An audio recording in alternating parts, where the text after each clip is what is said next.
late, so I'll also join in late. Got it. Okay. So, okay, we can start, ma'am. Okay, fine. Okay. I'll just put up my screen so that I can tell you certain things.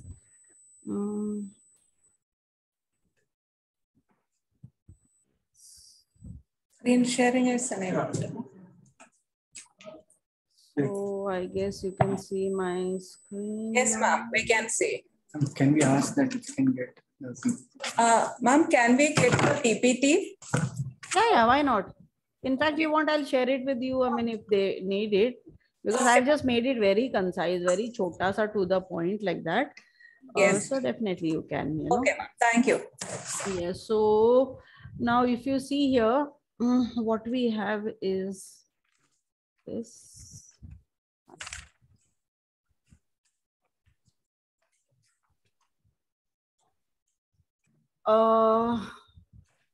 Just a second.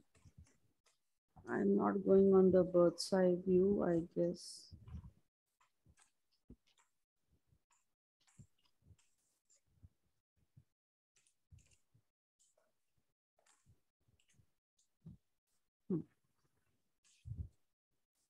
Yeah.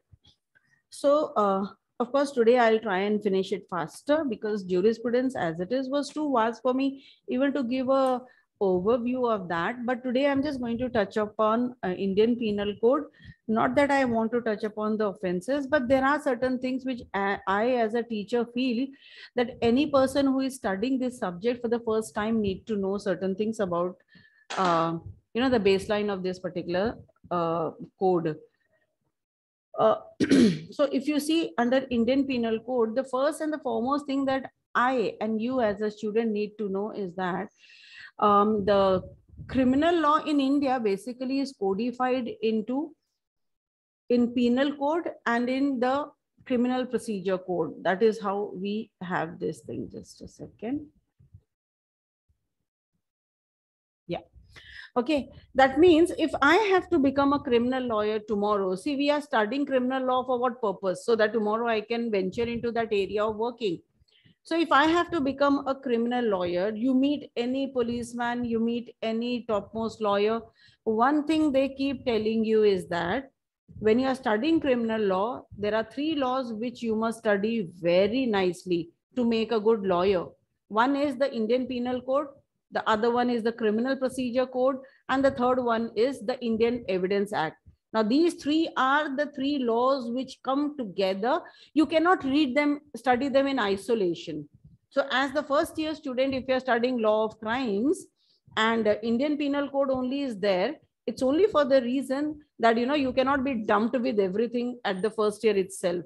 So this is the basic thing that you need to be doing while studying to understand. But when I learn IPC, I do not learn it in isolation. I have to learn it in cooperation with the other laws which are there. So there are basically these 2 laws which are intertwined with each other. You cannot study them in isolation. And that is why I said that criminal law in India is codified. Just a second. Bache, baad mein nahi kar sakta. Criminal law in India is codified in these 2 ways. One is the penal code, which we have, the Indian Penal Code of 1860, and the other one is the Criminal Procedure Code. Now, why is it so? Why the criminal law contains both these, and both of these are called as codes, right? Which we need to know.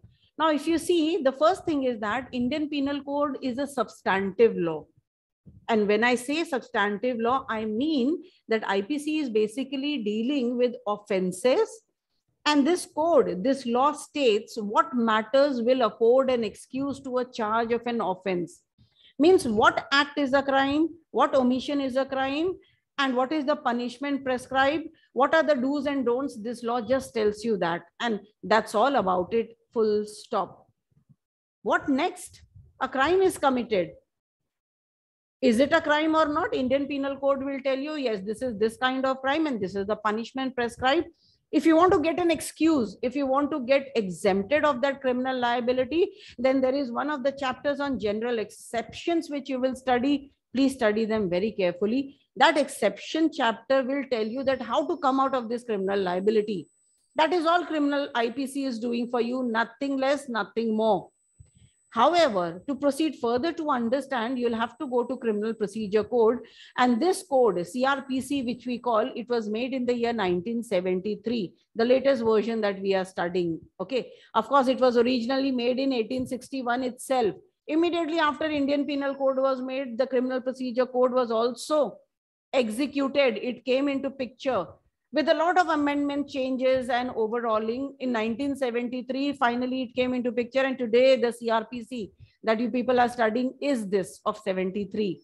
Now this is the procedural law. It doesn't tell you anything, do's and don'ts and law about what is crime and what is punishment. No, nothing doing.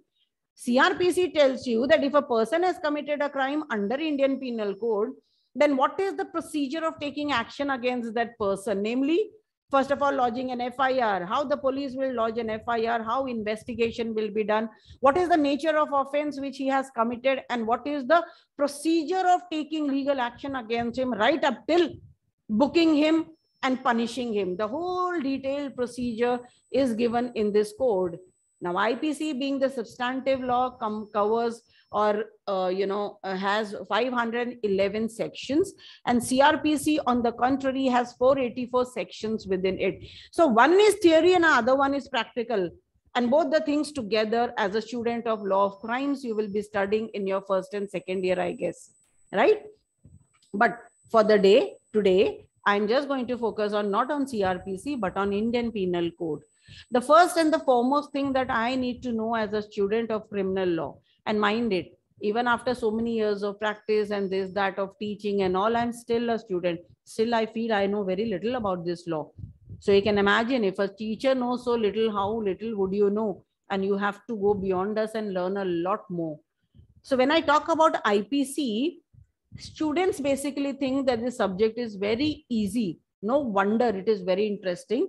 But it is not at all easy, let me put it, because I have lived this law. It is not at all easy to crack this law and go deep into it and try to get your client acquitted for the crime for which they have been charged under Indian Penal Code. So please read this subject not just as a subject but as a practical thing. The first thing that comes up is, when I talk about Indian Penal Code, the first thing I need to give the credit to the person who made or drafted this law. And I really give him that great credit. That was the T.B. Macaulay. He was a Britisher and he made this law in 1835. But the law did not get implemented for n number of reasons. And eventually it was only in 1860 that this law came into existence in India for Indians. Okay, I take a pause over here. And I just want to know from you people that, have you people started studying Indian Penal Code? Do you know the background of Indian? See, everybody knows how to enjoy and appreciate a thing which we see, but we fail to give due appreciation to the background of a thing. You know, the foundation, again, I'm revising it to you. Foundation of any law, any subject, anything that you study is the most important thing. I remember of that inaugural session of your school. There was an inaugural session, right, where Nariman was there, the advocate, the senior counsel, right? I happened to hear his speech. It was marvelous.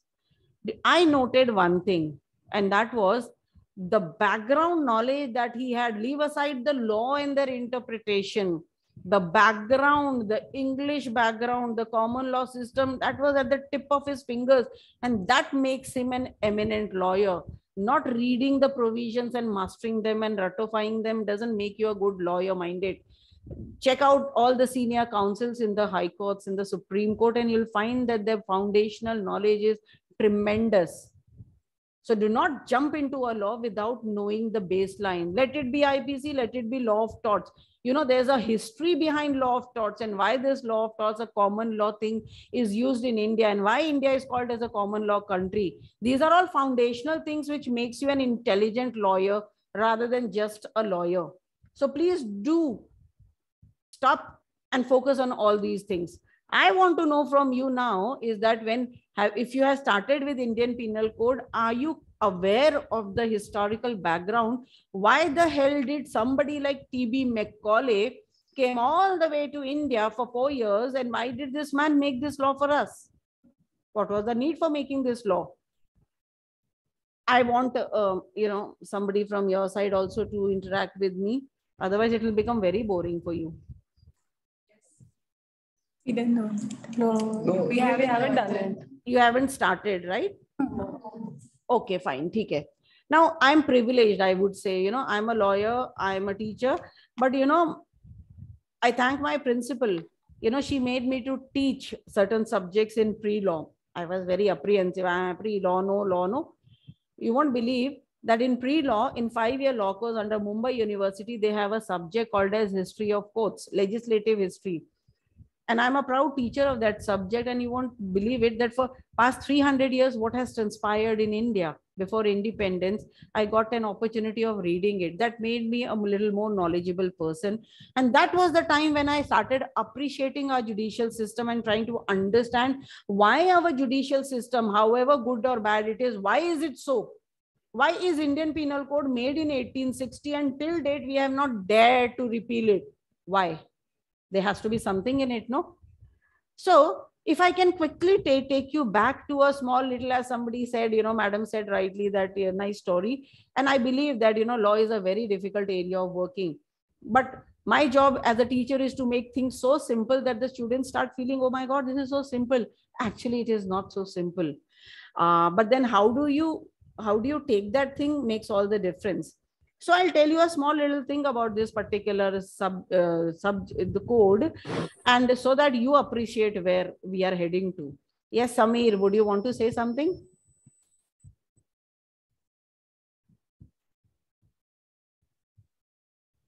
Am I audible, ma'am? Yes, ma'am. Yes, na? Okay. No, I thought somebody wanted to say something. Okay. Now, my reason is, what is the reason of drafting this code? Not a small reason, very vast reason, but I'm not going to take you that. For you to know and appreciate Indian Penal Code, which you should understand that why in 1860 this was made, and till date we are following every bit of it. And it has never been repealed. It must be so strong, no? Why and what? So you need to go back to judicial and legislative history of India. And I date back and I go back to a time when Vasco da Gama, he found the path to India, right? He gave, Portuguese people were the first ones to come to India. They came to India and they established over there. And the most earliest people, I would say amongst others, were the Portuguese people. They came over here. They dominated certain lands over there. They were owners of lands over here in India. At that point of time, this was not India as we see today, right? So when these people came over here, slowly, gradually, what happened, this was an untrodden area, India. English people started pouring in. English people started doing things in India, business, this, that, and all. It was only in the year 1600 that a group of English merchants, they went to Queen Elizabeth I. They said that, we want to get monopoly rights. We form ourselves into East India Company and we want monopoly rights in India. We want to trade in India so that no English person will come to India except this EIC, East India Company. The Queen said, okay, it's an experiment. I will give you the right. She immediately came up, passed an order, which we used to call them as charter. She came up with a charter of 1600, and under that charter, the company, East India Company, was given the right to carry on trade and business in Asia, America, and the Africa and these regions. And that too, which right? Monopoly rights. So these Britishers, they came to India. Also, they started trading in India. And they got this right only for about, I guess, 9 or 10 years. 10 years, may if you can make any difference, we'll see. You get right only for 10 years. And can anybody tell me, I have told you, East India Company came about 1600 in India. When did they go back? England. When was this company shut down in India and they went back? Any student, if belongs to history or that faculty, would able to understand it better, I guess. It was only in 1858, after that Mangal Pandey revolution, you know, that thing which came up, Mangal Pandey ka jo war hua tha, un dino mein jo Indians, they went against Britishers. That was the time, 1858, the British Crown said, we cannot keep East India Company in this country. Otherwise, our dream to capture and rule India will be all lost, because they will just create ruckus over here. So just imagine, right from 1600, when this company was established, to 1858, you can count 258 years East India Company staying in our country. They had started from 0 to 100. They were the ones, the Britishers were the ones who gave us the judicial system. They were the ones who gave us the legislative system. And that is why I always appreciate, to a certain level, T.B. Macaulay, because he was the first one who came up with the very first law, and that was Indian Penal Code, and that was made in 1860. So about 1600 onwards till 1850 and all, 1835, I would say 34, in India, for these 200 odd years, the Britishers were just trying to set up courts at different levels. We all know that there were 3 presidency towns, and today also Bombay is a presidency town in which you live in. And the status of presidency was given to Bombay, Calcutta, and Madras at that point of time by the Britishers. Okay, and Bombay, your region, was the property of Portuguese government. It was only when the daughter or sister of the Portuguese king, when she was getting married to the Prince of England, at that time, Bombay, the 7 islands were given as a, what do you say, as a gift to English, the groom, right? And that was the time, that is how the English people became owner of Bombay, the 7 islands. We were never the owner of Bombay. It originally belonged to Portuguese king, then to the English people. The East India Company was in Bombay, established it as a presidency town, and did a lot of things. The point that I'm trying to establish over here, that right from coming into India till 1835, the Britishers were trying head to toe just to establish a sound judicial system. Right from the first court in India to the last court in India, the first and the foremost court which the Britishers made for us was called as a Choultry court, a Chintu court.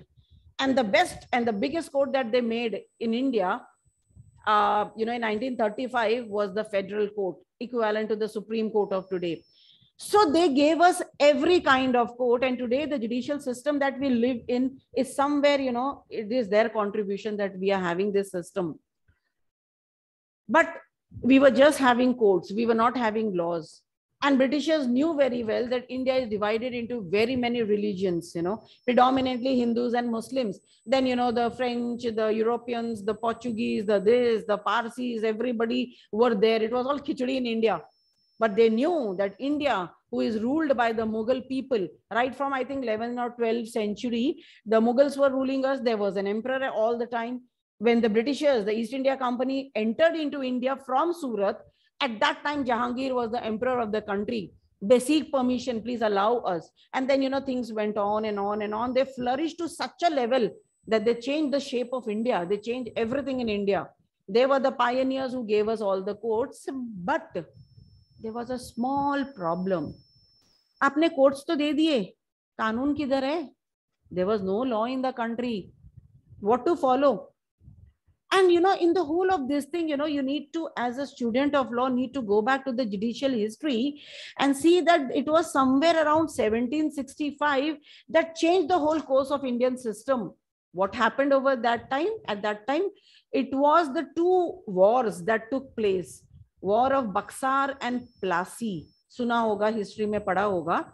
That was the time when this war took place, and there was one prominent person, English person, who came to India, and that was Lord Clive, mastermind person. He came up in India and he came up with some revolutionary ideas. उसने क्या किया पता है? हमारे judicial system को विभाजित कर दिया. दीवानी अदालत and फौजदारी अदालत. And trust me on this, जब आप जाते हो ना Bombay Sessions Court, वहाँ लिखा रहता है दीवानी आणि फौजदारी अदालत. The name given at that point of time in late 1700s still exists in India. We have not changed much over there. Lord Clive said all the money thing will be handled. The civil courts, money related, revenue related, everything to be handled by the Britishers. But the criminal courts which were there, the Faujdari Adalats which were there to handle criminal matters, they didn't want to put their hands in that. Why? Because, you know, when a person commits a crime, a severe crime, and he needs to be given a death penalty, they didn't want to, you know, take the blame, because Indians will go against the Britishers, and they had the dream of ruling us. Remember that. And the British Crown's dream was being fulfilled by East India Company. So they had to be in their, I would say, in their limits, or I would say in their pajamas, not to go beyond. तो criminal में हाथ डालते ही नहीं थे वो, सिर्फ civil, पैसा, revenue, land, बस. तो क्रिमिनल कौन करता था? There were an number of hierarchy of criminal courts in India, and all the criminal courts were presided over by the judges who were laymen, not you and me and judges as in today. They were all laymen. And who were they, you know? They were the nawabs. उन दिनों में provinces हुआ करती थी जहाँ पे you know दीवान होते थे, नवाब होते थे. जो नवाब थे, राजा, दीवान, नवाब सब होते थे. ये जो नवाब थे ना, जो कि मुस्लिम्स थे, नवाबों को इन कोर्ट्स में प्रिसाइड करा दिया, क्योंकि उस वक्त you know it was we were ruled by the Muslim people. उनको बिठा दिया नवाबों को. अब ये नवाब है भाई, उसको क्या पता कोई खून का केस आए, चोरी मारी का केस आए, how will he sit? He is a layman man. He's just a Nawab. He can rule. He's an administrator. How will he give decisions? So what he used to do, you know, whichever crime, whichever criminal case would come to his court, this Nawab had certain people with him. You know which people? Can you guess who was there to guide the Nawab to give criminal justice to the people?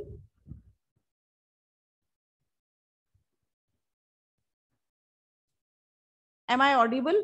Because yes. I can again see Samir yes. on the screen. I can't see you all. Yeah. Can you imagine who was there with him? It was the Pandits, the Maulvis, the Qazis, the chief Qazi, the chief Maulvi. You know, religious गुरुओं को बिठा रखा था नवाब के साथ, या फिर judges of the criminal court के साथ, because judge को ना तो कानून आता था, अब न्याय करेगा कैसे? लेकिन ये जो पंडित, काजी, मौलवी, they were all the religious gurus. They knew everything, and the Britishers knew that we are divided into Hindus and Muslims, so they didn't know what to give justice. So when a Muslim's case would come, the Muslim gurus, you know, all these religious scholars would guide the judge that how, as per Quran, as per this, that how, what should be done with him.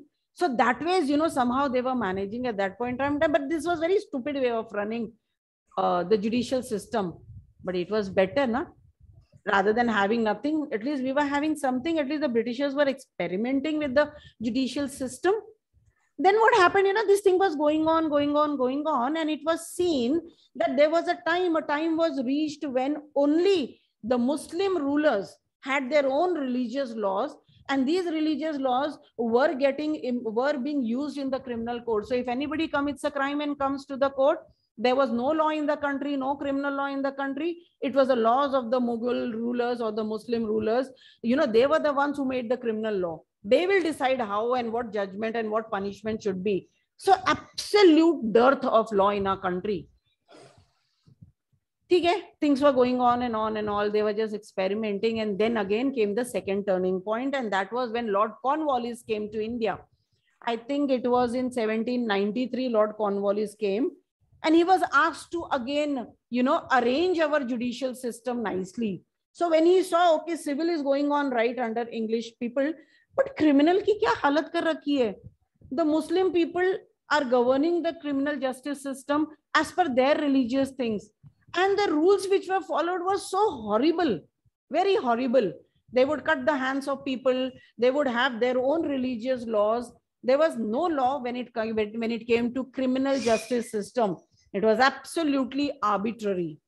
The law of evidence was in total sham. Lord Clive said, this is nonsense. And you know, if you commit a crime, your hands will be cut, your legs will be cut, you will be branded, you will be done this and that and all. What rubbish is this?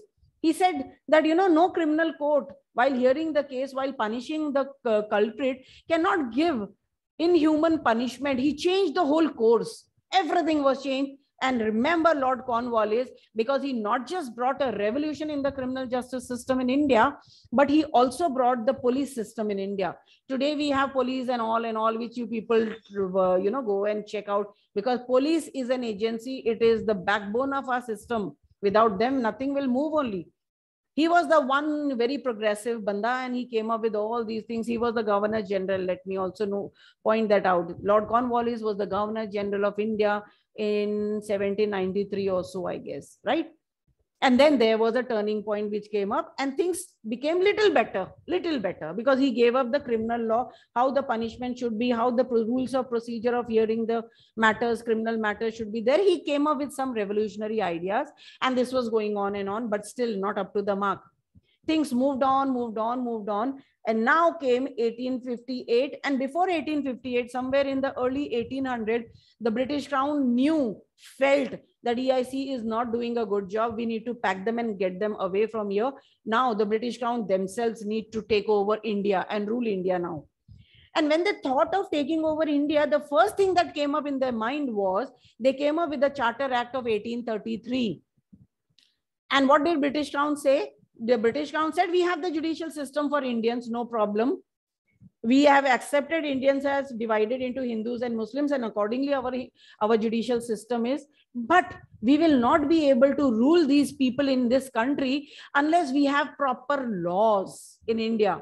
It was in 1833 that the Charter Act came up, and it was under this Charter Act that all India legislature was built up. And what is legislature? You all know, it's a law-making body. For the first time, the British Parliament passed this law, the Charter Act of 1833, and all India legislature was established only for one reason, and that reason was to make laws for the Indian people, keeping in mind the environment, the situation, and the people's religion. And that was the time when 1834, the first law commission, yes, I guess 34, the first law commission in British India was formed.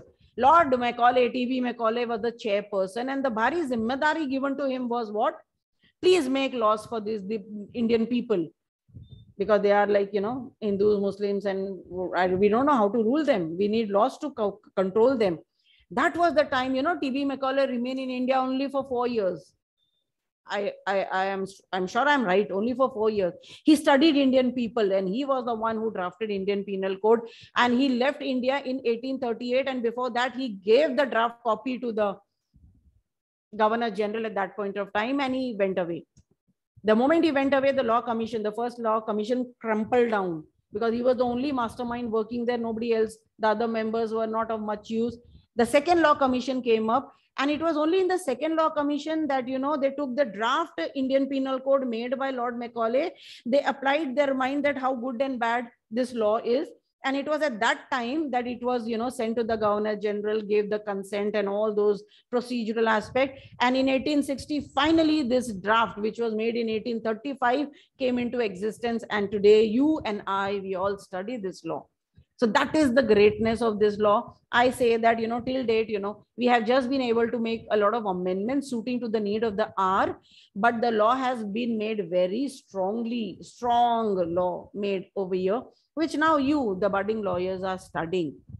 I hope I'm making myself clear, as in small little, I've just given you the tip of the iceberg kind of a thing, the judicial history, which you need to know. And please do that whenever you study any statute, any law, any code. Please go back to a little history, as in why this law is made. There has to be a reason for that. And now coming back to our Indian Penal Code. See, I will not be teaching any of these provisions because I'm not your teacher. I'm just here to give you an overview, and that's all about it. So if you see, Indian Penal Code has about 511 sections. Some of the topics are very important for you to delve deep down into it. Do not commit a mistake of overlooking these provisions. And what comes on my screen is the main thing. When was this law made, and where all it is applicable, and when did it start getting operated, and blah, blah, and so on. Section 1 to 5, very, very important. Before this, three things, as per 372 of Indian Constitution, when Jammu Kashmir had a special status and this, that, they had their own laws, they had Ranbir Penal Code and so on and so forth. But now IPC is applicable to the whole of your country, including Jammu and Kashmir. Okay. But apart from the applicability part, what is very important for me as a teacher is section 2, 3, 4, 5. This is the base of this law. To whom is IPC applicable? Is it applicable only to you or me, you and me, or is it applicable to other people also? Here is the other provisions. Please study them really well. Now, who are covered under this law, who are not covered under this law? What happens if I commit a crime? Am I covered? Yes. What happens if the President of India commits a murder? Is he covered under this? Does he enjoy any privileges? Whether Indian Penal Code will apply to them also the same way it applies to us? What happens if a person from another country comes to India and commits a crime? Being a foreigner, can he be tried? Or else, if an Indian goes from here to their country and commit a crime, will Indian Penal Code cover you over there? This is the baseline thing which your teacher will discuss with you in 1 to 5. And this is the foundation of this law. You need to know. Also, let me also put across this, the extradition treaty that we have. You know that we have extradition treaty with quite a few countries like Portuguese government. And that is why we could get Abu Salem from that country. Abu Salem, no? The mastermind in that blast and all, which happened in India. Yes, so one of the dons, yeah. I mean, we call them Don. I mean, I think that's a wrong word, but, and he was eventually punished. But you try getting Dawood Ibrahim from Pakistan, you can't, because that's an alien country. You will learn all these things in Indian Penal Code. You can't get Dawood Ibrahim. Why? Because you can't force another government to give the criminal because he has committed a crime in our country and run away and taken an asylum in that country. You can't get them. Unless and until our government is, having a treaty with them, or our the bilateral relations are so strong that, the country is ready to hand over the person. Pakistani government will never hand over the person to us. And that is why he's flourishing over there at Karachi and we cannot do anything. But with Portuguese government, we entered into extradition treaty, and that means that you will send the person to us if we want him to be tried for an offense that he has committed in our country, right? So here a little bit of international flavor will come up to the applicability of Indian Penal Code, and please do study section 1 to 5 very, very carefully. The second thing which is there, again very important that for you to study, is general explanation. It's a chapter where I am harping on section 8 to 52A, about a bunch of 45 to 48 to 50 sections. Very important. Why? Because when you study the rest of Indian Penal Code, you will come across a lot of terminologies. You cannot understand the terms, the concepts, the way you want to understand it. The way the lawmakers want you to understand, you have to understand the concept in that manner only. Like, for example, if I tell you that, the thing in your hands, the things kept on the table on which you're scribbling, writing your notes, it's a document, right? It's a document. You say, yes, ma'am, it's a document. Now, please tell me, why is it a document and what do you mean by a document? These are all the fundamental foundational things which we need to know. Every small little thing, a person, what is the meaning of the term offense? Chota words. All those words which are coming in Indian Penal Code, all those difficult words are explained in this chapter. And please understand one thing, Indian Penal Code is to be understood the way it is explained. The definitions given, the words are to be understood the way it has been defined and not the way you want to understand it. And that is the way of application, applying this law in the real scenario, in the real cases. Like, I'll share something with you. And trust me, as a teacher of criminal law, I didn't know this answer. I won't name people, but some senior professor asked me one thing as a criminal law teacher. And no, I'm not ashamed. I don't know. I'm always learning, She asked me that, Sambhitha, when you say offense, when somebody commits an offense under Indian Penal Code, so he needs to be punished under Indian Penal Code only, no? I said, yes, madam. What happens if a person commits a crime and that crime that he commits is not a crime under Indian Penal Code? It's a crime under any other criminal law. Then can he be covered? Can he claim an exemption in the general exception chapter? Can he claim? I said, no, madam, he cannot claim it. and he cannot claim it. Okay, this is a scenario, a real life scenario which came across to me. Now, why? Now, before answering this, I would want to draw your attention to, I'll come to that. Just keep my question alive in your heads, So 8 to 52, all the concepts. Offense word has been defined in section 40, but nobody reads it carefully. And now you'll understand why you need to read it very, very carefully with your teacher. I'll come to that in 2 minutes. The next aspect in this is 53 to 75, everything about punishments in India, which yesterday also I showed you, right? The next chapter is very important, general exception. Yesterday I told you in criminal jurisprudence that a person will be held criminally liable only when there is a physical and mental element both put together, right? So there has to be mens rea, there has to be an actus reus and this, that and all. But I did not tell you that sometimes it happens that a person commits the crime and he may even have mens rea, but still he will not be held criminally liable. Understood my question? I commit a crime. I know what I am doing. Mens rea, actus reus, both of them are there. Still, I may be exempted from criminal liability. How and when? This chapter will tell you. Never forget this chapter. A bunch of 30 odd sections tells you that how do you claim exception against criminal liability. I call it as defense. And I'll give you some simple provisions in the form. See, I'm telling you every word that I say is law. The only difference is I'm putting it in a very simplified manner, because if I make it complicated, nothing will go into your heads. And that is not what the purpose is to call me here. So I am a woman of 48 years of age, and I'm suffering from some mental ailment. You are studying Indian Contract Act, right? I think so. You are studying. Yes. Yes.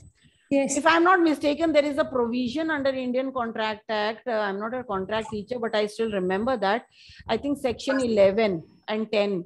You know who can enter into contract, and there is a requirement. The person should be age of majority and sound mind, right? Majority hata do, filhal ke liye, sound mind pakdo. I am not of sound mind. In IPC and in contract, yes, in IPC and in contract, and to some extent in law of torts, ये concept आपके सामने आएगा. In the first year, first semester itself, this concept needs to be very clear in your heads. That what do you mean? We don't call anyone mad in law. Insane, no. We use the term unsound mind, and unsoundness of mind are of multiple, categories. Multiple categories, like a person suffering from schizophrenia, epileptic, fits, and there are so many other things like Raman Raghav case and all. Never to forget all these landmark decisions. We all know, I'm sure you know, that a pagal or a person of unsound mind, when he commits a crime, what happens in the court? He doesn't know the repercussion of his act, no? And remember, one of the prime objectives of giving punishment, yesterday I told you, was to punish the person, was to teach him a lesson so that he doesn't do it again. But if I am an insane person and I do not know, I'm an idiot, and legally idiot means a person who cannot think right from wrong, differentiate right from wrong because of some kind of mental ailment right from his birth. मैं बचपन से ही, पैदा होते साथ ही मेरे को कोई mental issue था और मैं नॉर्मल नहीं हूँ. I am unsound.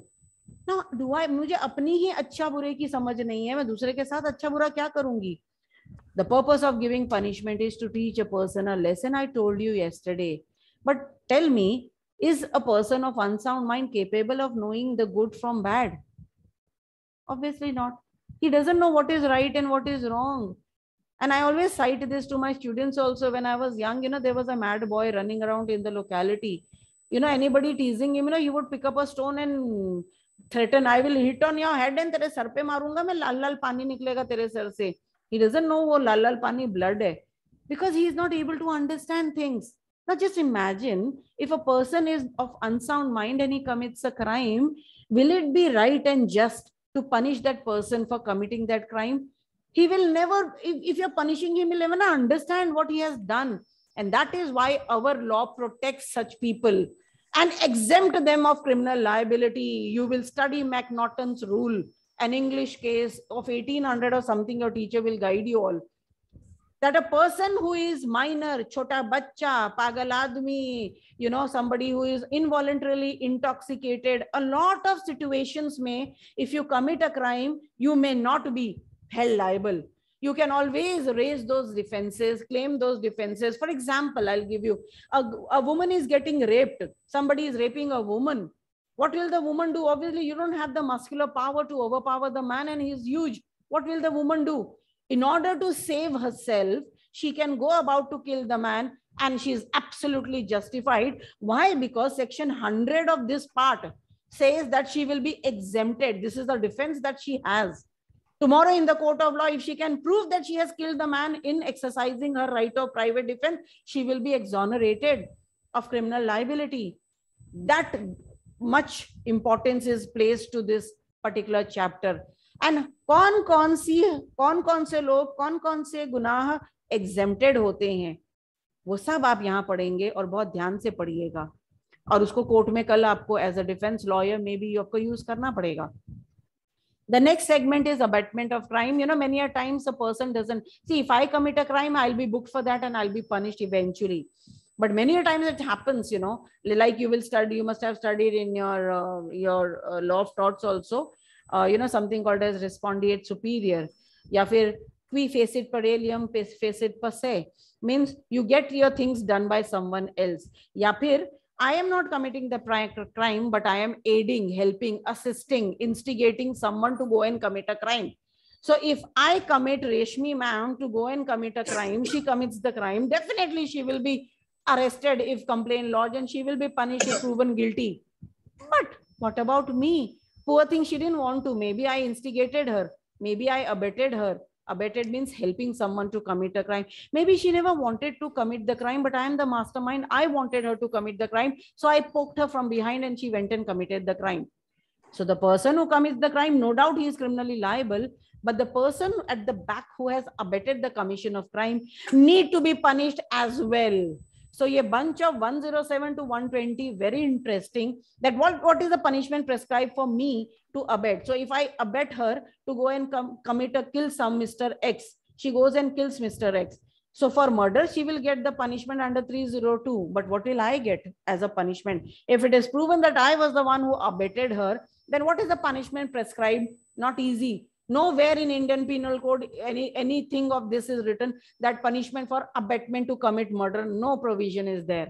Then how do you get an answer? How much should be my punishment if proven guilty of abetment? ये जो questions है ना, वो यहाँ पे आपको answer हो जाएंगे.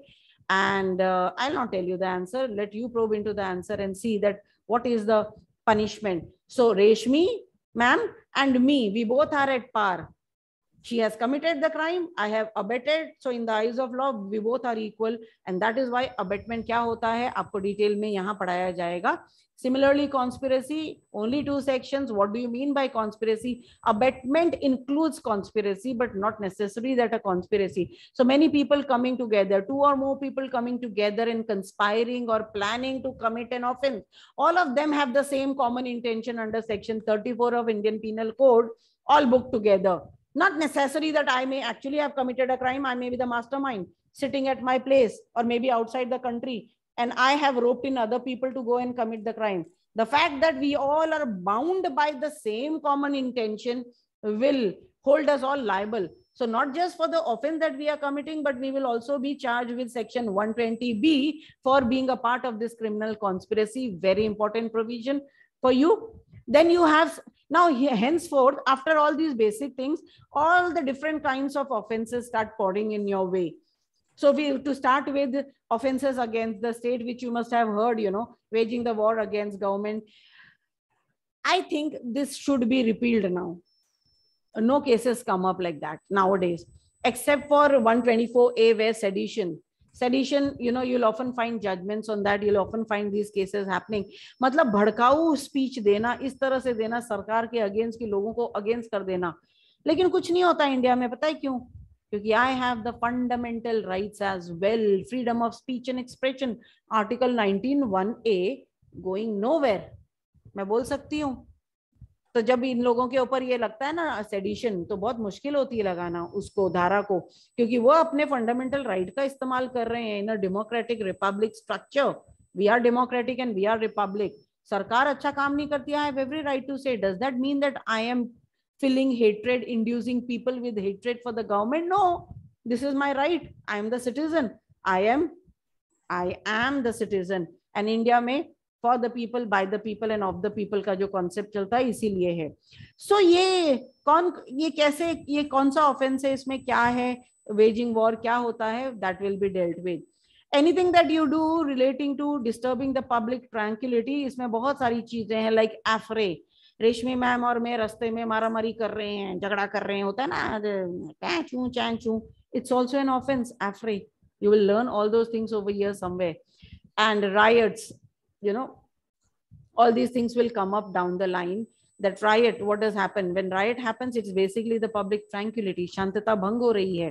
तो ये वाले पूरे पार्ट के अंदर आप वो सारी गुनाह पढ़ेंगे जो पब्लिक पीस को डिस्टर्ब करता हो, including even the in that even the unlawful assembly. And not to forget section 144 जो कि हमेशा लागू ही रहती थी कोविड में. Remember 144 of CRPC, section 144 of CRPC. Because जब आप अनलॉफुल असेंबली की बात करते हैं ना, तो IPC के साथ आपको CRPC भी पढ़ना पड़ता है. 144 जहाँ पे मैजिस्ट्रेट को, DM को, कलेक्टर को पावर होती है, आपके डिस्ट्रिक्ट में वो ऐसा कौन सा शख्स है जिसके हाथ में लॉ एंड ऑर्डर होता है अपने पूरे डिस्ट्रिक्ट का. It's your DM, the district magistrate. वो बात और है कि हम उसे आए दिन देखते नहीं है बॉम्बे जैसे शहरों में, लेकिन आप नॉर्दर्न पार्ट में चले जाओ, कुछ भी होता है न्यूज में देखा, DM आता है लिटरली ऑन द स्पॉट, क्योंकि लॉ एंड ऑर्डर उसके जिम्मेदारी होती है. तो अगर राइट्स हो रहे हैं, कुछ भी ऐसा हो रहा है, पब्लिक ट्रैंक्विलिटी अफेक्ट हो रही है, कुछ भी ऐसा हो रहा है जिससे शांतता भंग होने वाली है, public at large getting affected, तो DM का रोल आ जाता है वहां पे. Not just IPC but also 144 of criminal procedure code, जहाँ पे आपने सुना होगा कर्फ्यू लगा देता है. IPC के अंदर अनलॉफुल असेंबली एक क्राइम है. Unlawful assembly, 5 and more people cannot come together. Covid situation में इसका भरपूर इस्तेमाल किया गया. So IPC along with CRPC together was trying to save the society from this infectious disease, so that let more people not come out during the restriction time and spread this disease and stuff like that. So all those things keeping in mind, read this particular part. The next one is very latest also, 166A and all new things come up, that why public servants should not be punished. Like the police walas, most of the time they are found doing something which they are supposed to do their duty and they're not doing it, and you're aggrieved by that. So what do? Earlier we could not do anything, but a lot of amendments have come up in this part. And now if any public servant, and who is a public servant? Section 21 of Indian Penal Code. Please read it very carefully. There are about 10 to 12 category of offices which are rendered as public servants, but that is not an exhaustive list. So, but भविष्य में किसी ने भी पूछ लिया ना, बच्चे public servant क्या होता है, 21 भूलना ही नहीं है कभी जीवन में. वो बात और है कि दूसरे सर लॉज के अंदर, दूसरे कोडिफाइड लॉज के अंदर भी पब्लिक सर्वेंट के बारे में कहा गया है. सो again I say that list is not exhaustive as in who is a public servant. So not just this, but you have Prevention of Corruption Act, PCA 1988 का I guess law है. Public servant जब corruption करते हैं then what? So you are just starting to learn a criminal law with this parent law called IPC. There is so much other things to study. Then you go to offenses relating to election. Election होते हैं तो क्या चीजें नहीं करनी है, थोड़ा चिंदी है बट ठीक है. Impersonation नहीं करना है, bribe नहीं करना है, वो सारी चीजें हैं यहाँ पे in one single section, which was an amendment. Another one is perjury. This is an English word, English term, perjury. Perjury means on oath giving a false statement. The whole criminal justice system is working on the witnesses. कल हम लोग ने पढ़ा था ना, जब कोई crime होता है तो विटनेसेस कोर्ट में आते हैं. विटनेस के बगैर आप चला नहीं सकते हो कोई क्रिमिनल केस. और ये विटनेस क्या करते हैं ना, कोर्ट में आके टेस्टिफाई करते हैं, शपथ खाते हैं, मैं जो कहूंगा सच कहूंगा, और फिर वो जानबूझ के झूठ कहते हैं या फिर एविडेंसेस फैब्रिकेट करते हैं, बहुत सारी चीजें और करते हैं. ये जो चैप्टर है ना, ये इस फॉल्स एविडेंस परजुरी के अगेंस्ट है. And the maximum punishment I guess is 7 years. अगर आप शपथ खा के कोर्ट के अंदर जुडिशियल प्रोसीडिंग में झूठी गवाही देते हैं, आपको 7 साल की सजा हो सकती है. The most glaring example is Zahira Shaikh का case, which your teacher will discuss, I'm sure, with you when he teaches this part. You know who is Zahira Sheikh? No, ma'am. Best bakery कांड याद है? बेस्ट बेकरी 92-93 में जब बॉम्बे में दंगे, sorry Gujarat में दंगे हुए थे, उस वक्त की बात है. राजीव जी. हाँ, गुजरात रायोट्स. यस. और वहां पे वो गोधरा कांड हुआ था ना, वो ट्रेन जला दी थी पूरी कार सेवकों का, remember? A big historical moment, but I am a lawyer, I am connected to the case. And you know, there were a lot of cases. I still remember when I was practicing, my senior was having certain cases of that time, you know, and we were fighting those cases in the Shivdi Sessions Court at that point of time. So everything was done and all, Tishta, Shitalwad and all these people were roped in and सब अपनी रोटियां सेक रहे थे. ये पूरे के दरमियान the prime eyewitness was Zahira Sheikh. She was the Muslim girl who had seen this thing with her own eyes. And she was the star witness and she was made to give the testimony, and she gave the testimony कि कैसे वो best bakery को जलाया गया, उसके अंदर लोग थे and all those things. She was the sole eyewitness there. She gave the testimony, but what she did, you know, she was under so much of political pressure that poor thing had to give a false statement. शपथ खा के उसने झूठी गवाही दी. उस वक्त तो कुछ नहीं हुआ, बहुत सारे पॉलिटिकल एंड लीगल चीजें होती रही. बाद में लाइमलाइट में आया ये लड़की ने झूठी गवाही दी है. And then the perjury case was initiated against her, and you know, she was given 2 years of imprisonment for perjury. शपथ खा के जानते बूझते झूठी गवाही दी. That's a very glaring example I can give you at this point of time. And this girl, you know, this judgment you can get Supreme Court में. This girl challenged this and she went to the Supreme Court. She was all teary and all. मैं क्या करती, मुझे भी मार देते, ये वो and all. Supreme Court ने बोला nothing doing. उसकी 2 साल की सजा घटा के 1 साल की गई, पर सजा दिया उसको. तो इंडिया के अंदर ये होता नहीं है, क्योंकि क्या होता है ना, कानून एक तरफ चलता है और इंडियन सिनेरियो दूसरी तरफ चल रहे होते हैं. एंड दैट्स व्हाई जहां मुझे याद पड़ेगा मैं आपको वो एग्जांपल्स दे दूंगी. Please pick up those cases and learn or discuss with your teacher. Offenses relating to coins and government stamp, Telgi scam and all. If you see government stamps, right? इसमें जो क्या बोलते हैं उसको, काउंटरफीटिंग जो करते हैं, नकली नोट, नकली पैसा, नकली ये बनाना, it's again a kind of crime and it is being dealt with in this particular part, coins and government stamps. Then offenses relating to public health and safety, जो मेरे को कोविड है, मैं घूम रही हूँ सब जगह, लॉकडाउन के टाइम सबको लगा रही हूँ. What am I doing? I am threatening the public health. कुछ ऐसे गुनाह हैं जो एक आदमी पूरे समाज के अगेंस्ट करता है, इस चैप्टर के अंदर आते हैं. या फिर मैं कोई पीने का पानी, नदी है जो पोर्टेबल वाटर है, उसमें प्रदूषण डाल देती हूँ, जो लोग पिएंगे मर जाएंगे ना, अफेक्ट होंगे. So anybody doing anything which affects public at large, which is called as, now there's a single word, 268 defines the term public nuisance, which you are also doing in law of torts. So in tort also what is public nuisance, and in crime what is public nuisance, you'll find a lot of similarity. 268 defines public nuisance and what all your acts will be a crime under Indian Penal Code if it affects the public at large. वो सारे गुनाह यहाँ पे दिए हुए हैं. Then offenses against religion, किसी के धर्म के बारे में बुरा बोल देना, मंदिर मस्जिद में जाके गलत काम सब करना, ऐसा कुछ करना जो धर्म इजाजत ना देता हो. 295 बड़ा कॉमन है, आप सुनते रहते हैं न्यूज में ये चीजें हो रही हैं. Do not defile the place of worship. यहाँ तक कि अगर कोई व्यक्ति मर जाए ना, उसकी डेड बॉडी को आप बदतमीजी नहीं कर सकते हैं. Not just that, not that the dead person is getting affected, it's the other people who are related to that dead person. They feel really bad. Somebody has departed and suppose there's a dead body and I'm just kicking the dead body. The family will kill me. You cannot do that. In this part, you will get to see all those things. Then what remains is, yes, offenses against human body, the most favored one. What is culpable homicide? What is culpable homicide not amounting to murder? What is murder? All the offenses from 299 to 377 is all about body.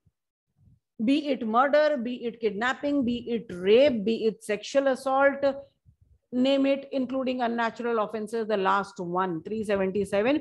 When 377 comes, please discuss with your teacher the constitutional validity of 377. You remember that case of Nas Foundation? Discuss with your teacher if your crime teacher is there. Nas Foundation case. You know, this LGBT now thing, the line has gone up. LGBT plus queer and everyone is added over there. They have their own rights, man. But 377 punishes them for being like that. You know, carnal intercourse not allowed. So all these community people, they filed a petition in the Delhi High Court that this 377 is unconstitutional. It doesn't give us the right to choose our sexual behavior. I mean, with whom I want to have sex doesn't allow me the right. They went over there in Delhi High Court. Oh, yes, it is unconstitutional. But hell, what unconstitutional? It was challenged to the Supreme Court. Then everyone from every sect and every religion सब इंटरप्लीड किए, सब आ गए अंदर supreme court. और मांग क्या थी? 377 हटा दो. सुप्रीम कोर्ट ने बोला नहीं, ये अनकॉन्स्टिट्यूशनल नहीं है, we can not decriminalize this act. Supreme Court ने थोड़ा करटेल कर दिया और कहा कि अगर ये वॉलंटरी आपका कंसेंशुअल है बिटवीन टू गेज और टू लेस्बियंस और two such people, it's okay, it's not a crime. But otherwise, the criminality has still been retained in Indian Penal Code. So you have to subject to that judgment. You'll have to study 377.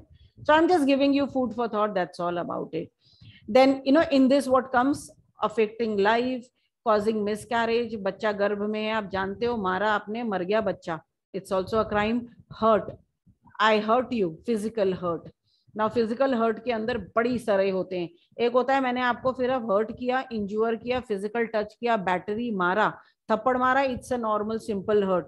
लेकिन थप्पड़ मार के आपका जबड़ा तोड़ दिया, हड्डी तोड़ दिया, ग्रीवस हर्ट. और फिर हर्ट और ग्रीवस, सिंपल हर्ट और ग्रीवस हर्ट मल्टीपल लेवल्स के हैं. मैं आपको ग्रीवसली हर्ट करती हूँ अपने हाथों से या किसी डेंजरस वेपन से, एसिड से या किसी corrosive सब्सटेंस से. सो हर्ट के बड़े सारे पैरामीटर्स हैं जो आपको फिजिकल ये ऑफेंस अगेंस्ट ह्यूमन बॉडी में हर्ट सबसे फेवर्ड, सबसे ज्यादा केसेस आपको इन्हीं चीजों के मिलेंगे. रॉन्गफुल रिस्ट्रेंट एंड कन्फाइनमेंट, आप किसी को कन्फाइन नहीं कर सकते, रिस्ट्रेन नहीं कर सकते, छोटी सी सजा है बट ये गुनाह है. Criminal force and assault, India में हम असॉल्ट एंड फोर्स बोलते हैं, इंग्लैंड में इसको असॉल्ट एंड बैटरी बोलते थे. मैंने आपको दम दाटी किया, नहीं करेगा नहीं करेगा, सर फोड़ दूं क्या? नहीं नहीं नहीं नहीं मत मार, असॉल्ट. और डंडा उठा के मार दिया टकले पे, बैटरी, जिसे कहते हैं criminal force. I am physically touching you, harming you, injuring you, affecting your rights. You know, injury एक वर्ड है जो आपको वो चैप्टर जनरल एक्सप्लेनेशन में मिलेगा. The whole soul of this offence is injury. And what do you mean by injury? Physical, mental, proprietary, psychological, every kind of loss because the person is coming within the concept of injury, right? So this criminal force and assault. Then you have kidnapping, abduction, slavery, forced labor has been ruled out from our country under Indian Constitution as well. But what do you mean by kidnapping and what are the parameters, you know, within which, what framework you need to study this? That all technical, and mind it, all these things are all technical. Please don't create things into that. And Indian Penal Code is so difficult, I'll tell you. If I give you an example, you will all give me a wrong answer even after studying the law. Because Indian Penal Code जितना दिखता है ना, उसके अंदर उतना ही गहरा है. Like if I kill somebody, is killing always murder? No. I can give 10 different meanings to that killing and I may get out of it. I kill Reshmi ma'am. It's a murder. No, it's not a murder. It can be culpable homicide. It can be grievous hurt also. It can be so many other things. Her death murder नहीं होता. और ये समझने के लिए आपको हर प्रावधान के टेक्निकल डिटेल्स में जाना होगा. अगर मैंने रेशमी मैम को एक डंडे से मारा और रेशमी मैम की डेथ हो गई तो क्या होगा? Will I be booked for murder? No, not at all. क्योंकि एक डंडा या एक थप्पड़ मारने से कोई नहीं मरता. कानून ये वे करती है. इसीलिए इंडियन पीनल कोड पढ़ते वक्त आपको पूरे टाइम जजमेंट्स का सहारा लेना पड़ेगा और वो जजमेंट्स आपको गाइड करेंगे कि कब मौत, होमिसाइड, मर्डर होती है और कब नहीं होती है. अगर मुझे पता है कि Reshmi ma'am is suffering from a particular disease where a little slight hurt can take her life. I know there's a tumor in her head and I know I give her a slap, knowing very well that she will die. See here the concept of knowledge, mens rea comes in. She dies, poor thing, on the spot. Will I be booked for murder? you know what the law does? The law sees, यार एक थप्पड़ से तो कोई नहीं मर सकता, मैं जो कर रही हूँ actus reus, it should be connecting to the crime also ना. एक थप्पड़ से मुझे बताइए किसने, कौन आज तक मरा है? लेकिन रेशमी मैडम की डेथ हो गई, sorry ma'am, I am killing you, because I don't have any blue black shirt बच्चा, and I don't know whether they get offended, but this is what is my way. I involve my bacha in every crime and everything so that it becomes their thing than my thing. So the fact is, yes, I will be punished because I knew, I had the knowledge that this will take her life. But on the contrary, if I don't know anything about Reshmi ma'am and she says something and I get very pissed off by that, and you know, she starts irritating me and I get so mad at her, I give her a slap and go away. She be, poor thing, falls down, collapses, dies. I'll be arrested because mere marne se wo mari. The question is, did I have the required mens rea to commit that thing? How the hell would I know that she had a tumor, man?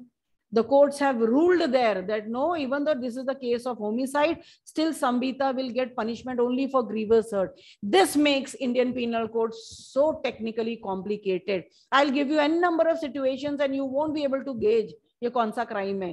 Isliye read it to the core of it to understand and get the hang of it. Maybe amongst you, some of you may be the best criminal lawyer of the town, but it needs that kind of reading also. Huh?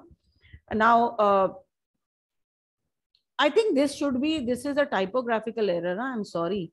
3, okay, nahi, barabar hai. 375 to 377, rape, and 377. Not to forget, never forget 354. You know, sexual harassment, outraging the modesty of women. It is now ABCD, 354 ABCD, that has made it so dangerous.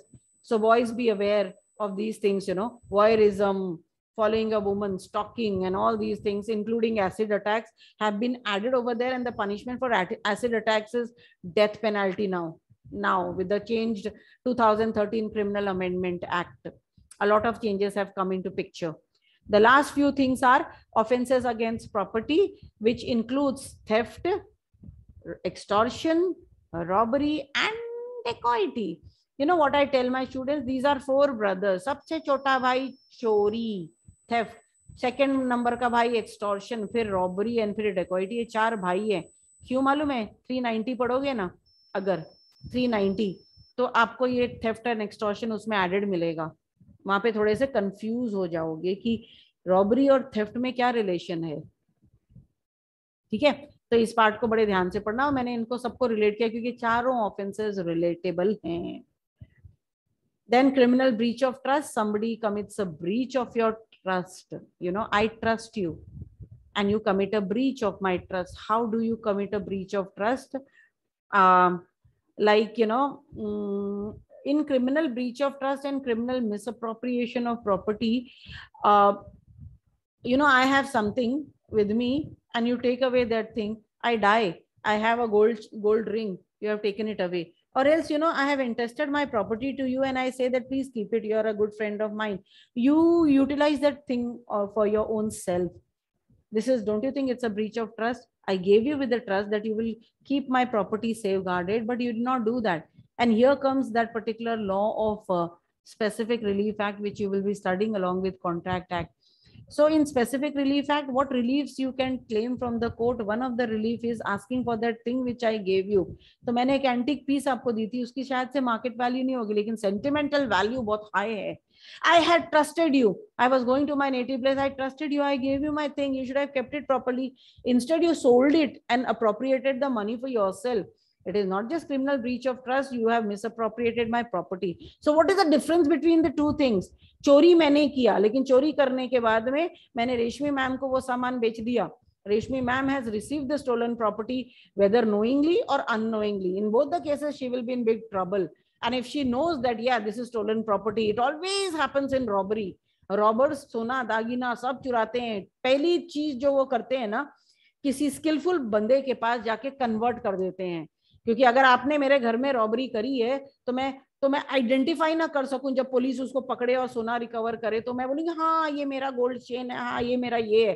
पहली चीज जो करते हैं वो convert कर देते हैं, और वो कन्वर्ट तुम और मैं नहीं कर सकते. Has to be a skilful person, right? Reshmi ma'am is a goldsmith may be, you know, or she knows that work, she's a skillful person, she immediately converts it into a biscuit or a block. Nobody will identify what this block was before that. So not just the thief or the robber, but also the other person on the other hand who is receiving, knowing it really well, he is also roped in into the robbery cases. So that is also a very important aspect. Cheating, we all know 15 to 20 various aspects of cheating will be taught to you. Mischief Chintu offense है, but है ये offense. Mischief में बहुत सारी चीजें आ जाती हैं. You know, lately I'm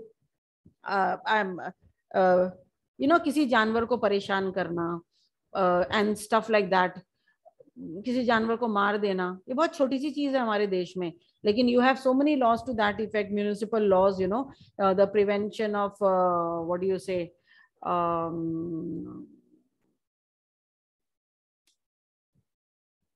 animals को लेकर है ना, वो एक लॉ है ना, टॉर्चर नहीं कर सकते आप एनिमल्स को. I just forgotten the name.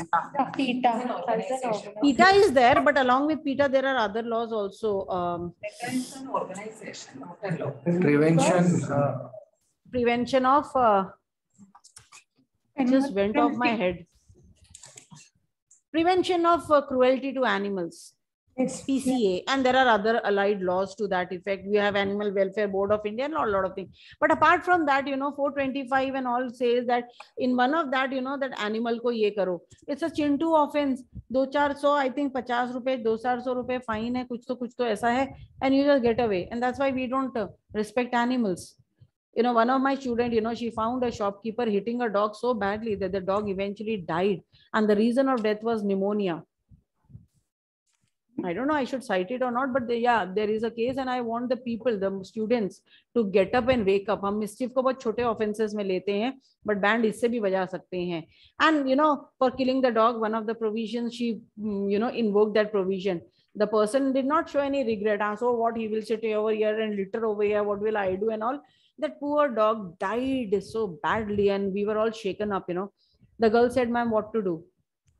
I want to take an action. मैंने कहा take an action. You won't believe she lodged an FIR, and she is after those police walas because the agency works so loosely that they may not do things. But this girl is running pillar to post to see that the culprit is taught a lesson, and he doesn't show any remorse.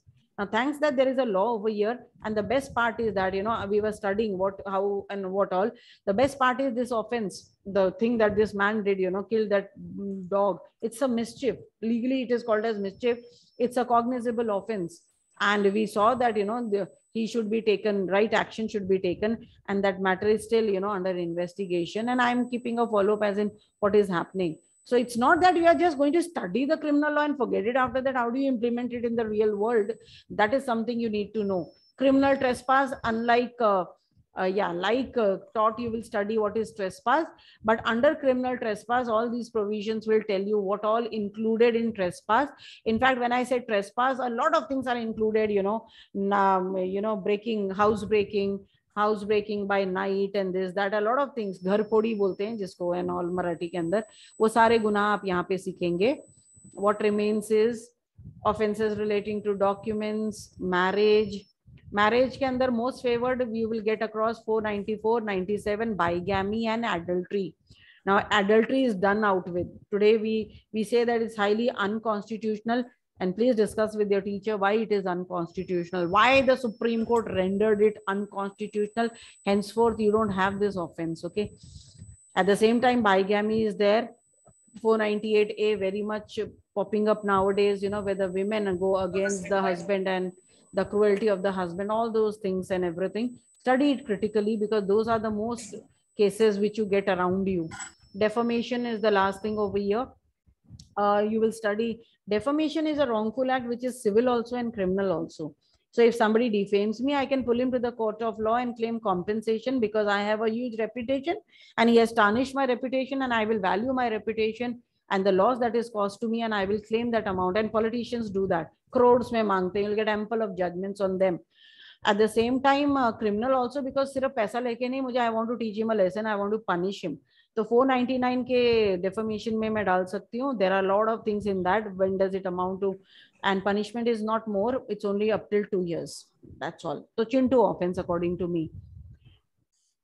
You know, something called as दादागिरी करते हैं ना हम, कभी बोलते हैं देख लूंगा तेरे को मैं, बहुत शाना बन रहा है, I'll see you, कल का दिन नहीं देखेगा। जो धमकियां देते हैं ना, ये बहुत कॉमन होता है हमारे आसपास।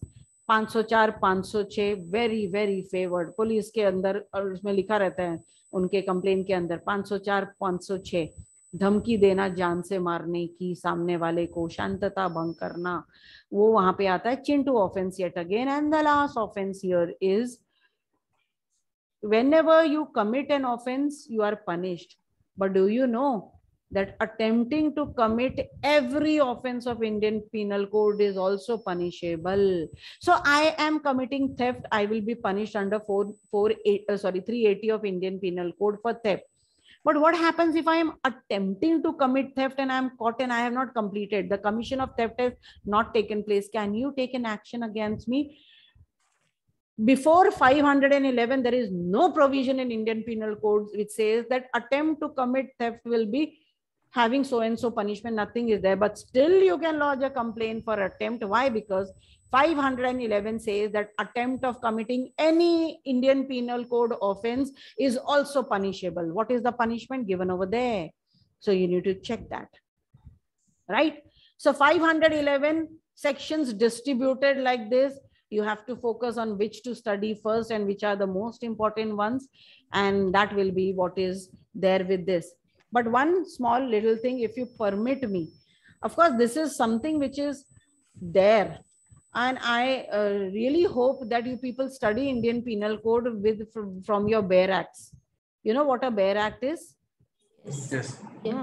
So from the bare act, and I'm sure your teachers will teach you from bare act only, you know, कोई भी धारा निकालो, every offense in the bare act, उस ना offense के नीचे ना offense का description दिया होगा, classification दिया होगा, ये offense क्या है. For example, चोरी, theft, थेफ्ट है, आप ऐसे ऐसा करोगे तो ये थेफ्ट है, सजा ऐसा ऐसा है, लेकिन ये गुनाह का प्रकार क्या है.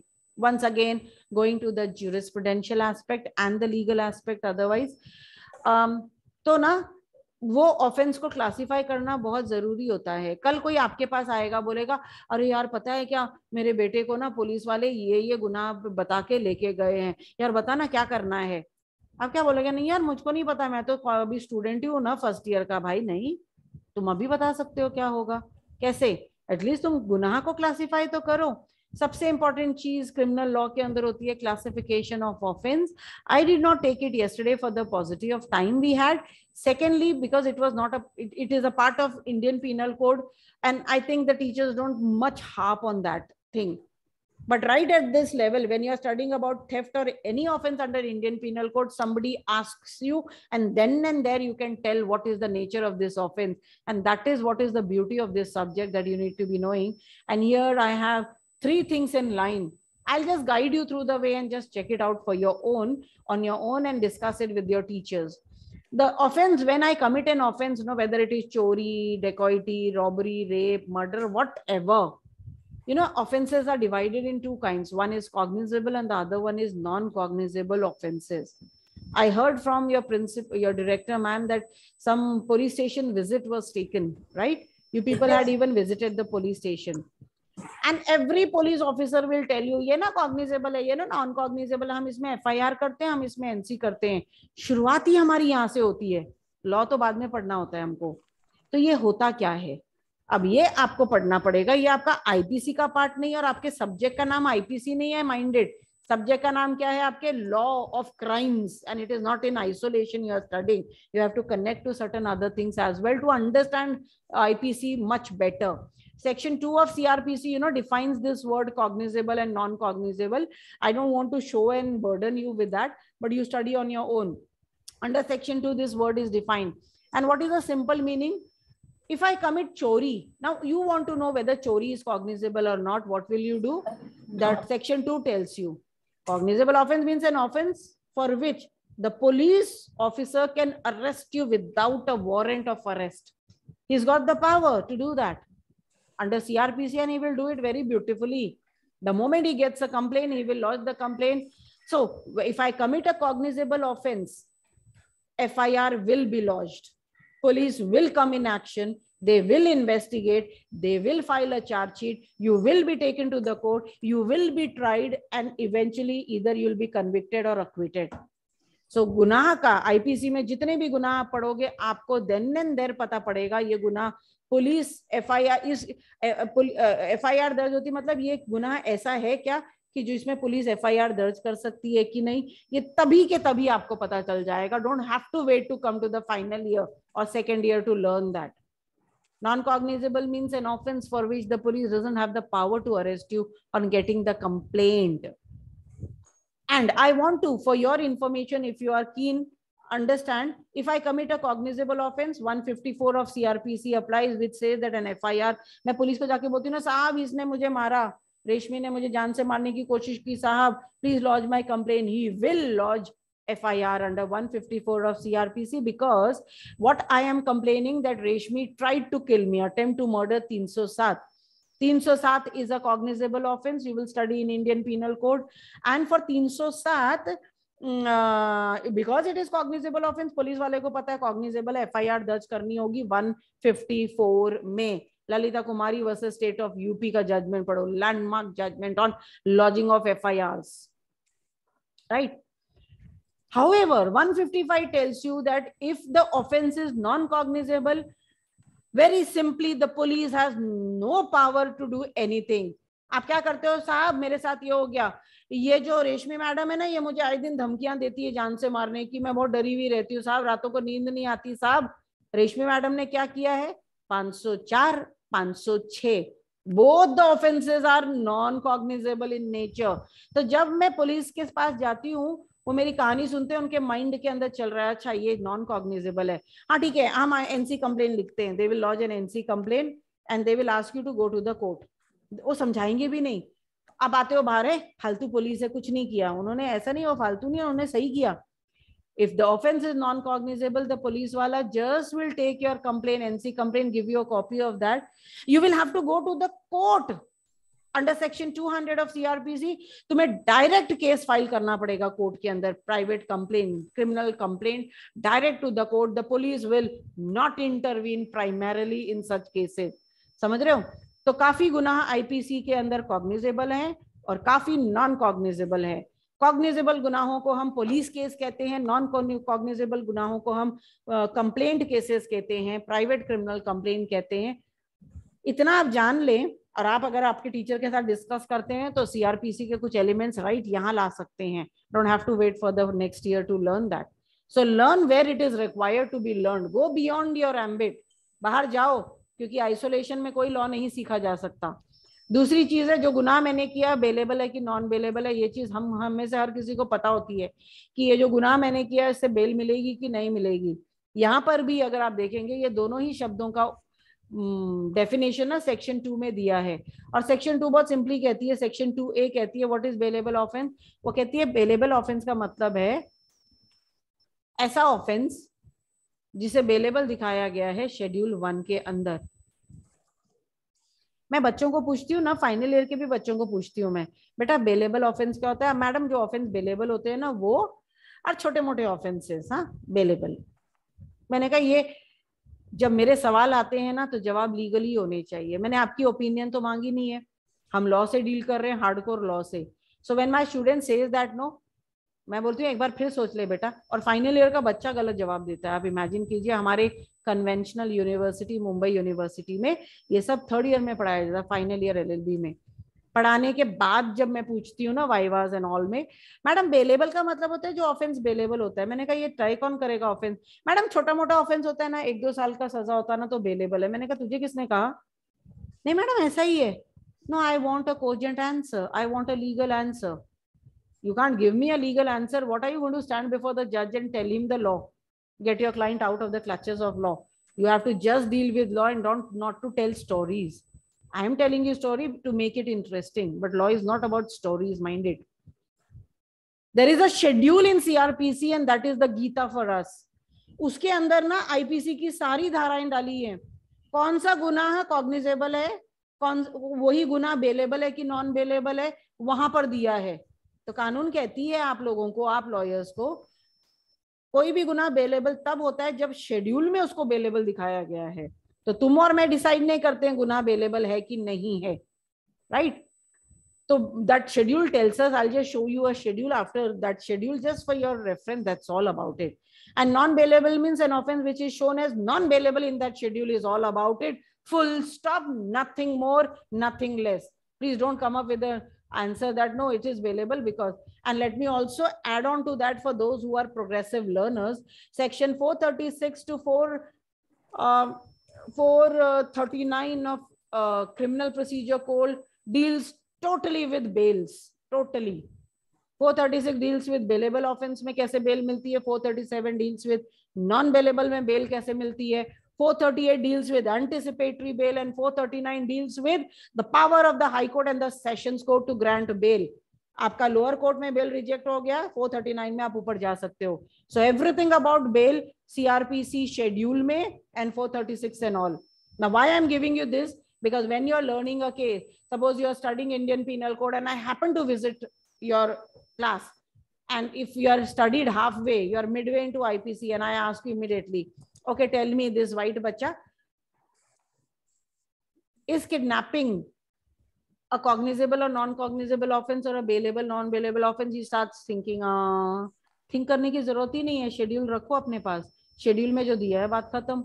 इज इट कॉग्निजेबल, तुम्हें दिमाग ही नहीं लगाना, वो शेड्यूल सामने वो बोल रहा है, वो तो है, वो बात खत्म हो गई, नथिंग. तो कल किसी ने आके आपको पूछ लिया, यार पुलिस वाले ने इसमें बेल मिलेगा क्या? यार मेरे भाई को ना चोरी के लिए पकड़ लिया, झूठा झूठा कोर्ट में पुलिस वाला ले गया है, कल कोर्ट में पेशी है, उसको बेल मिलेगा क्या? शाइन नहीं मार सकते हम कि हाँ भाई मिल जाएगा. ऑफकोर्स वो बात और है कि हम अपने एक्सपर्टीज से बेल निकाल लेते हैं. It's a cognizable offence. चोरी is a cognizable offence. It is non bailable. Means as of right you can never get a bail. Now I'll have to work hard, I'll have to lay down grounds to get bail for my client from the court.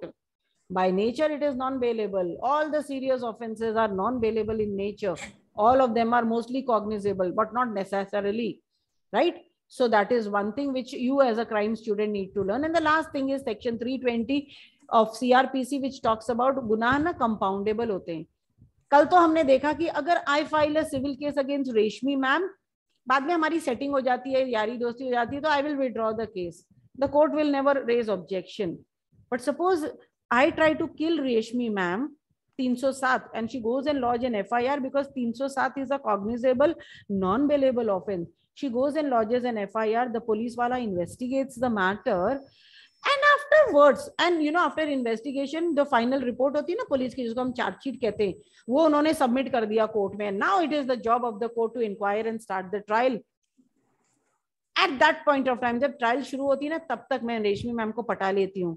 मैं कहती हूँ रेशमी ma'am please यार, मेरा life का सवाल है यार, प्लीज आगे मत बढ़ाओ ना केस.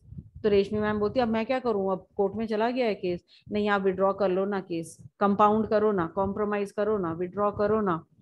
क्या रेशमी मैम अगर चाहे भी तो क्या विड्रॉ कर सकती है? ऐसे आईपीसी में कौन से गुनाह होते हैं जो कोर्ट में जाने के बाद विड्रॉ किए जा सकते हैं by the complainant who has complained about that case against the accused person? And ऐसे कौन से गुनाह हैं जो नॉन कंपाउंडेबल है? छोटे मोटे ऐसे बड़े सारे गुनाह हैं, 320 धारा में पूरा चार्ट बना है. ये गुनाह को आप बाद में विड्रॉ कर सकते हो, चिंटू मिंटू हैं वो. लेकिन रेप, मर्डर, डेकॉइटी नेवर. भले Reshmi ma'am and I become best of friends, still I can she as a complainant can never withdraw the case back. तो क्राइम को इतना हल्के में मत लो. Once you have launched a complaint and the police machinery and the judicial system, the criminal justice system has 3 organs I would say. First is the police, पहला पढ़ाओ police, दूसरा क्रिमिनल कोर्ट्स एंड तीसरा the prison. ये तीनों मिलके criminal justice system को बनाया है. तो रेशमी मैम कैन नेवर विड्रॉ. तो कौन से गुनाह ऐसे हैं जो विड्रॉ, कौन से नहीं है, ये हमको समझना होगा right at the inception when we are starting. Now how to find out the nature of the crime? You have to check out the schedule. Okay, I'll show you the schedule in a minute's time. These are some of the books. My thing would be, the first and the foremost, always read a statute from the Bear Act. Professional, universal या current publisher, ये तीनों काफी renowned है. Error factor minimum होता है इनके अंदर, and you can refer to them. Ratanlal धीरलाल एक बहुत बेसिक बुक होती है जो इवन जजेस के टेबल पे रखी होती है. लेटेस्ट वर्जन पढ़ना, पुराना मत पढ़ना, उसमें आपको लेटेस्ट जजमेंट्स मिल जाएंगे. देन बाकी के बहुत सारे हैं, छोटी छोटी किताबें हैं. एक है Glanville William, Professor Glanville William, English author. Last time, yesterday, I told you, you know, he has written a book on criminal law, wonderful book, mens rea, everything beautifully. See, the criminal system is same in all over the world. हाँ, खाली Indian penal code हमारे हिसाब से है, जो कि English system पे based है, पूरा का पूरा इंग्लिश लॉ पे बेस्ड है. These are some very few books. There are n number of books. To start with, you know, you can start with some of these books to study, but study in the right perspective. And I'll just give me a minute's time. I'll just want to show you the what, you know, the schedule, so that whatever I've told you is not half-hearted. Can you see this first schedule? ये criminal procedure code की बैराक लोगे ना, उसके and में दिखेगा. और ये मेरे लिए गीता है, यू नो, वेरी पायस. यहाँ पे देख रहे हो, ये पढ़ लेना एक्सप्लेनेशन. You can't see. ओ एक सेकेंड, मैं किधर हूँ? ओ अच्छा, मुझे ये बंद करना पड़ेगा शायद से ना.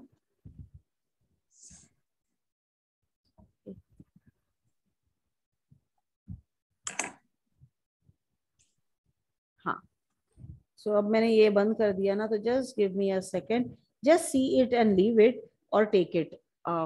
But my job is done, that I have exposed you to every basic thing. See, now you can see it, no? The first schedule.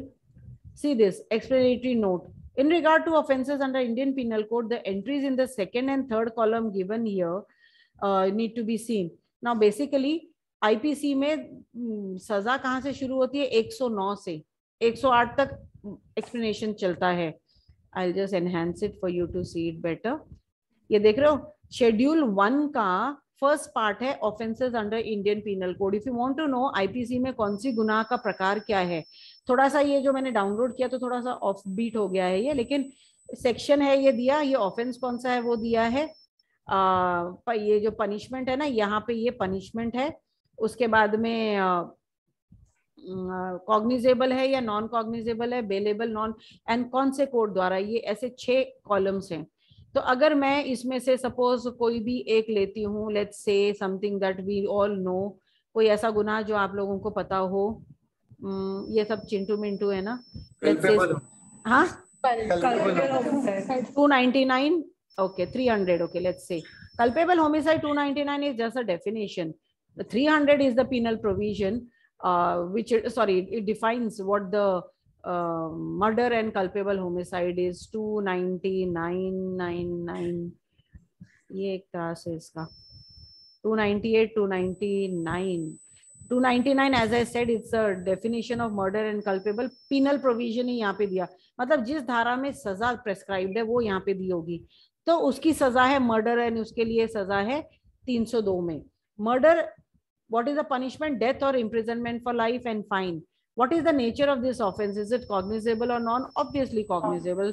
Whether it is bailable, non-bailable, it is non-bailable. Which court will try it? It's only the court of session.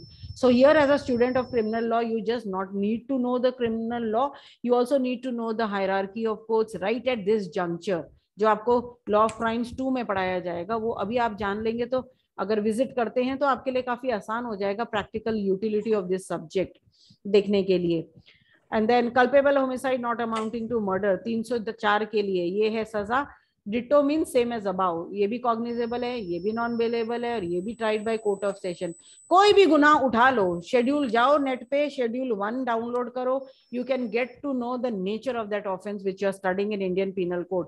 और ये करने की जरूरत भी नहीं है, अगर latest barrack खरीद लोगे ना, हर गुनाह के नीचे क्लासिफिकेशन दिया है. You immediately get to know what is the nature of the offense, how it should be treated in the real world. So when you are going to the courts and listening to all these cases, you will immediately come to know, oh wow, this is the thing. So this is all about your Indian Penal Code, a brief overview, mind it, of everything that is important for all of you. Am I clear till here? Yes, ma'am. Now, any doubts? Bother your teachers. Ask them, because now you know the baseline. You can always bother your teachers and they'll discuss it accordingly. So from my side, thank you so much. I hope I could help you at least at some point, some little bit. The rest is you have to mend your way into it. So thank you so much, Reshmi ma'am. Thank you so much, ma'am. Thank you. Students are not bored, and please do follow every bit I have said you, because everything I said was pure law. I never made any story for you. Okay. So thank you so much. And someday I'll visit your Yes, please, college ma'am. and see We you all would in love to. person. Yes, ma'am. Chalo. Thank you so much. Thank you.